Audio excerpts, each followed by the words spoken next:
player. How did it all come about? Like, was that you reaching out to all the musicians, and who did you have on the album to kind of to back it up and make you shine, man? Yeah, I signed with Mountain Home Music Company over the pandemic, and for this album, we decided to kind of collaborate me with some of the Mountain Home artists there, and he was like, "Oh, do you know John Stick?" We were just kind of going through people we were trying to think of, and they didn't have to be Mountain Home artists, but we were just trying to think like, "Oh, who are some people that like would be really good on this?" And early on in the project, we had started these recordings like almost like a year and a half ago, I think, is when we recorded the first set of these tunes. And so, like at the time, I was like, oh yeah, John Stickley would be great. And then when I was thinking of mandolin, I was like, oh, Wayne Benson's on here, right? And they were like, yeah. I was like, oh, let's get Wayne. He's awesome. And then Kevin on bass, Kevin Kerberg, plays with Zoe and Cloyd. He's a great bass player, and I'd actually never met Kevin, but I was like, when I was like asking around about people who would be like really good, John was like, "Oh, have you like met Kevin Kerberg? He's with one of these bands, but he's he's an amazing bass player." And I was really happy with everything Kevin did on the album. And then there was the first set of fiddle players was Lindsay Pruitt and Carly Arrowwood, and they're both amazing fiddle players. And we got Carly on two of the original songs from the first session, and we got Lindsay on the other two songs. And then when we came back to re-record, we were trying to, John thought, oh yeah, it'd be a good idea to probably keep the same cast of people roughly.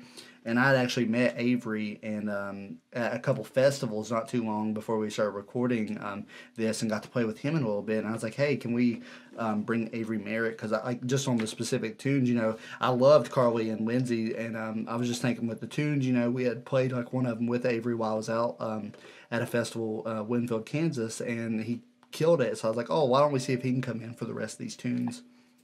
And so he came in.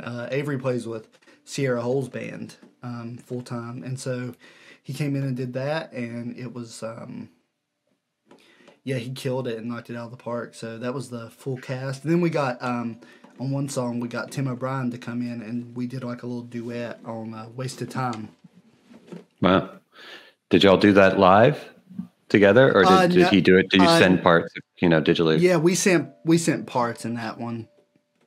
We couldn't. There was a time we were trying to get together in the studio, and then I think like he had a show reschedule or something, and we ended up not being able to get together in studio. But we sent parts back and got all that done, and I was still really happy. I loved how it turned out. Nice.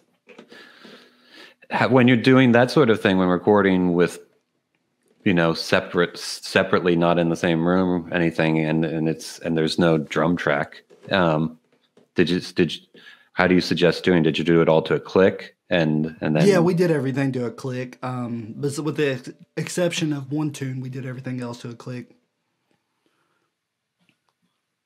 Cool. Yeah, it makes it a lot easier to go back and and layer things on top without the tempo slightly changing here and there. And you've got a live band out with you as well, right? So when you're playing at Melfest, talk to us a little bit about who's playing with you live. Yeah, so it's a really great group. I love going out and playing with them, and they're the best people to work with. Nick Watson-Feld's on guitar. He's an amazing vocalist, songwriter, guitar player, all around great musician. He's got a lot of cool music he's going to come out with. Relatively soon. He's about to record an album of solo stuff, and it's going to be great. So I definitely recommend going and checking that out. Josiah Nelson, it plays mandolin, and he's a really great mandolin and fiddle player. He does a lot of really, really cool music on his own as well with his project, and he has some recordings out, and he's actually about to release a new one here in just a little bit, I think in June.